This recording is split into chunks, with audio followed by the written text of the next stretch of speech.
How's it going, everyone? This is Nick from Pioneer Chrysler Jeep again. In front of me today I have a 2019 Ram 1500 Bighorn. It is not a sport, but it does have the sport appearance package.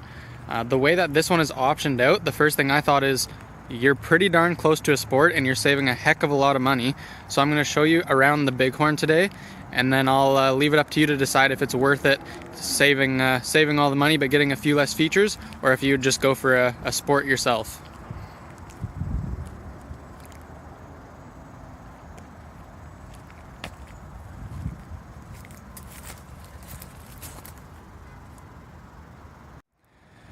So what's different? Let's start under the hood here.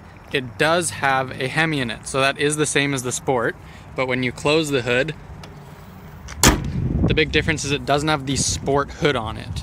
So it is just a regular hood. I'm sure there'll be people in the future that will be swapping Sport hoods onto this to make it look just like a Sport, because the grille is essentially the same. You have the nice headlights as well. The other note on the outside is this one has chrome rims on it. Again, you could swap Sport rims onto it and you'd never know the difference.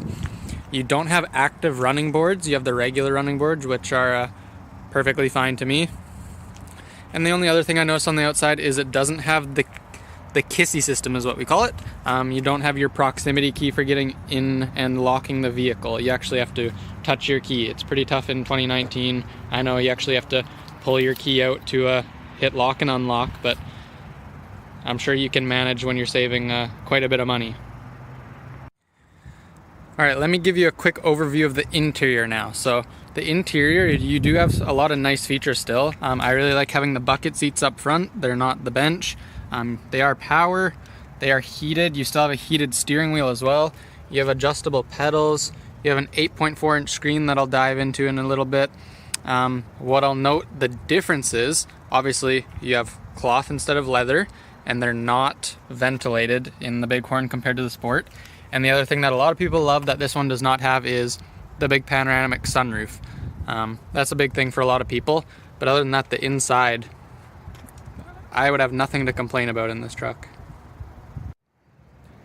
Okay guys, back up at the dealership, and let's break it down, and I'll keep it super simple for everyone. So the savings you're getting on a Bighorn with the Sport appearance package compared to one of the other sports we have here, obviously everything boils down to options, right? Options determine price a lot of the time.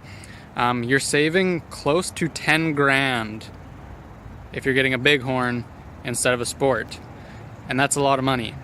And it's not just that. I think what makes the Bighorn an awesome deal, remember, I'm up in BC, British Columbia, Canada here, we have luxury tax. Anything over $55,000, you're hitting luxury tax, which is 15% instead of 12%.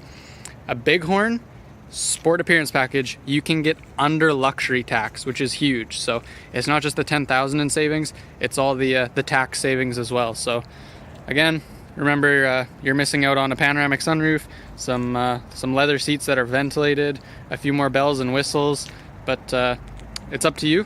What do you guys think? Let me know below. Would you just go with a Sport, or would you go with a Bighorn with a Sport appearance package?